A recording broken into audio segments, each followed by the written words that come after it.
بسم اللہ الرحمن الرحیم۔ بہت ساری ایسی خواہشات اور عادات ہیں ہمارے ہاں بڑی کامن دیکھنے کو ملتی ہیں، لیکن وہ نفسیاتی عوارض کی طرف اشارہ کرتی ہیں۔ ایک غیر صحت مندانہ سوچ اور اپروچ کی انڈیکیٹر ہوتی ہیں۔ ایسی ہی ایک بات ہے کہ جب انسان یہ سمجھنے لگے کہ میں ہائی سوشل سٹیٹس کے لوگوں کے ساتھ بیٹھوں گا تو لوگ میری عزت کریں گے، مجھے لوگ کامیاب انسان سمجھیں گے، مجھے لوگ بڑا انسان سمجھیں گے، چاہے وہاں سے میں ٹینشنز ہی لے کر کیوں نہ آؤں، چاہے مجھے وہاں پہ میری عزت نفس کا خیال بالکل نہ رکھا جاتا ہو، پھر بھی میں وہیں پہ جاؤں گا، میں انہی سے روابط بنانے اور بڑھانے کی کوشش کروں گی۔ اور یہ بھی ہم سمجھتے ہیں کہ اگرچہ فلاں انسان بہت اچھا انسان ہے اور مجھے اس کے ساتھ بیٹھ کے میں بہت اچھا فیل کرتی ہوں، لیکن چونکہ اس انسان کا سوشل سٹیٹس اتنا اچھا نہیں ہے، لہٰذا میں ایک ناکام انسان تصور ہوں گا اور لوگ مجھے ایک عام انسان سمجھیں گے اور میری عزت نہیں کریں گے۔ یہ بھی بیمار ذہنیت اور بیمار سوچ کی علامت ہے۔ ایک بات اور جو ہے وہ ہمارے معاشرے کے اندر اس قدر رچ بس گئی ہے کہ شاید ہی کوئی انسان اس سے بچا ہوا نظر آئے، اور وہ یہ ہے کہ ہم نے شادیاں ان لوگوں کے ہاں کرنی ہیں۔ میں نے دوستی کی بات کی، تعلق کی بات کی، اور شادی بھی ایک دوستی اور ایک تعلق ہے جو کہ بہت ہی گہرا ہے اور انتہائی گہرا ہے، اور ہم یہ سمجھتے ہیں کہ مجھے وہاں پر شادی کرنی چاہیے کہ جہاں پہ میری شادی ہو تو میری ناک لمبی ہو سکے۔ میری ناک لمبی ہونے کا مطلب یہ ہے کہ میری اس وجہ سے لوگ عزت کریں اور ہمیں پسند کریں اور ہم ایک کامیاب انسان جو ہے وہ تصور کیے جائیں۔ اگر ہماری بیٹی کی شادی جو ہے کسی ایسی جگہ پہ ہو جائے کہ جو لوگ ہماری نسبت بہت بہتر معاشی حالات رکھتے ہوں، بہت بہتر سماجی رتبہ رکھتے ہوں، چاہے وہ بحیثیت انسان جو ہے وہ زیادہ اچھے نہ بھی ہوں، لیکن اس بات کو اچھا انسان ہونا، ذمہ دار انسان ہونا، اس بات کو ثانوی حیثیت جو ہے وہ دی جاتی ہے۔ یہ سیکنڈری پوزیشن اس کو جو ہے وہ سیکنڈری پوزیشن پہ رکھا جاتا ہے، اور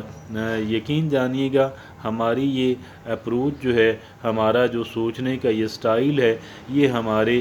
ذہنی سکون کا، ہمارے قلبی اطمینان کا دشمن ہے۔ اور پھر جب ہم تعلق ایسی جگہ پہ بناتے ہیں، چاہے جہاں پہ ہماری عزت زیادہ نہ بھی ہو، اور جہاں تک کو تو دوستی کا اور عام تعلق، سماجی تعلق کی بات ہے، تو ان لوگوں کے ہم تعلق ذرا بن بھی جاتا ہے، کیونکہ وہ یہ سمجھتے ہیں کہ ہمیں انہیں رکھنا تو اسی مقام کے اوپر ہی ہے، کون سا برابر کا تعلق رکھنا ہے، اور اس وجہ سے وہ ہمیں ایک خاص جو ہے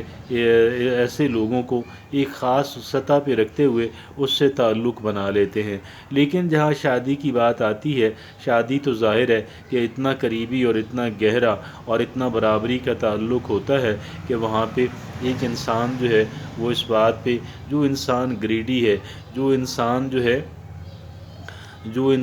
ہے دنیا دار انسان ہے، وہ قطعاً اس بات پہ آمادہ نہیں ہوتا کہ وہ اپنے سے کمتر اور بہت ہی کمتر لوگ جو ہیں ان کے ساتھ شادی جیسا رشتہ جو ہے وہ اپنا اور اپنے اہل خانہ کا، اپنے جو ہے وہ بیٹا یا بیٹی کا بنانے کی وہ کہہ لیں کہ وہ سوچے گا یا ایسا ڈیسیژن کرے گا، اور اس طرح کی آپ کہہ لیں کہ ہمارے سماجی رویے جو ہیں وہ اس قدر احمقانہ ہیں، اس اس قدر جاہلانہ ہیں کہ ان کی وجہ سے ہم نے اپنی زندگی کو بالکل ہی تج کر کے رکھ دیا ہے۔ نہ ہمارے ذہنی سکون نظر آتا ہے، نہ قلبی اطمینان نظر آتا ہے، اور نہ ہی ہم کہہ لیں جب ہم بالکل ہی ذہنی سکون سے خالی ہوں گے، قلبی اطمینان سے خالی ہوں گے، تو پھر کیسے ممکن ہے کہ ہم بہتر انداز کے اندر زندگی گزار سکیں؟ پھر کیسے ممکن ہے؟ اور اسی وجہ سے آج آپ یہ دیکھتے ہیں کہ ایک ہمارے معاشرے کے اندر جو ہے جہاں بے شمار سماجی برائیاں ہیں، وہاں پہ یہ برائی بھی اپنے کہہ لیں کہ نقطہ عروج جو ہے وہاں تک پہنچی ہوئی نظر آتی ہے۔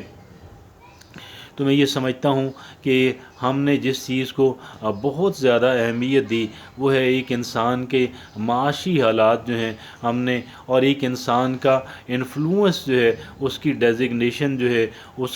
ہم نے اس کو بے پناہ اہمیت دی، اور جس چیز کو ہم نے اگنور کیا، نظر انداز کیا، اوبلیوین کے اندر ڈالا، وہ چیز تھی کہ ایک انسان بحیثیت انسان کیسا ہے، اس کے اندر انسانی خوبیاں ہیں، یا ایک اچھے انسان کی خوبیوں سے وہ محروم نظر آتا ہے۔ ہم نے اس بات کو اگنور کیا، لیکن ان باتوں کو اگنور کرنے کا نتیجہ یہ نکلا کہ آج معاشرے کے اندر ایک عجیب عدم توازن جو ہے وہ پایا جاتا ہے۔ پاکستان کے بارے میں ناروے کے ایمبیسڈر نے کہا تھا کہ پاکستان جو ہے وہ ایک is the country of contradiction, Pakistanis are a society of contradiction. Pakistan جو ہے وہ تضادات کا مجموعہ ہے۔ پاکستان کے اندر جو ہے ان کے بقول ایسے لوگ ہیں کہ جو بہت ہی کہہ لیں کہ پسی ہوئی زندگی گزار رہے ہیں، اور ایسے بھی ہیں کہ جن کو دولت خرچ کرنے کے بہانے چاہیے، لیکن ہم واپس اپنی بات کو لوٹتے ہیں اپنے ٹاپک پہ بات کرتے ہوئے۔ میں یہ سمجھتا ہوں کہ یہ جو ناک کو لمبی کرنے کا جو چکر ہے، یہ لمبی ناک جو ہے یہ اس قدر ہمارے لیے مسائل پیدا کیے کہ ہمارا جینا دو بھر ہو گیا۔ اب ہم جس سمت کے اندر بھی منہ کرتے ہیں، ہم کچھ بھی کرنے کو جاتے ہیں تو ہماری ناک کو رگڑ پڑتی ہے۔ ہم یہ سوچنے لگتے ہیں کہ بھئی اگر یہ بات درست بھی ہے لیکن معاشرے کے لوگ کیا کہیں گے، اور اگر یہ بات غلط بھی ہے لیکن معاشرے کے لوگ اپریشیٹ کریں تو میں اس کام پہ آمادہ نظر آتا ہوں۔ یہ بات ہے کہ جن لوگوں کے پاس آج وسائل ہیں، دولت کی فراوانی ہے، کوئی نہیں دیکھتا کہ ان لوگوں نے یہ دولت کیسے حاصل کی، یہ جائز بھی ہے یا ناجائز بھی دولت ہے۔ بات صرف اتنی ہے کہ قلبی سکون کی طرف توجہ دیجئے، ذہنی اطمینان کی طرف توجہ دیجئے، اچھے انسانوں کی قدر کیجئے، اور اپنے ضمیر کے مطابق زندگی گزارنے کی کوشش کیجئے، اور نیچر کے قریب تر، فطرت کے قریب تر رہنے کی کوشش کیجئے، کیونکہ اسی کے اندر رہنا میرے اور آپ کی بہترین مفاد کے اندر ہے۔ اور اگر ہم اس کے برعکس اگر ہم وہی کام جاری رکھیں گے کہ ہر ایک کام کرتے وقت اپنی ناک کو ملحوظ خاطر رکھنا، اپنی ناک کو دیکھتے ہوئے، اپنی جھوٹی انا کو دیکھتے ہوئے، اپنی جھوٹی انا کی خاطر عجیب و غریب رویے اختیار کرنا اور عجیب و غریب فیصلے کرنا، یہ قطعاً بھی ہمارے مفاد کے اندر نہیں ہے۔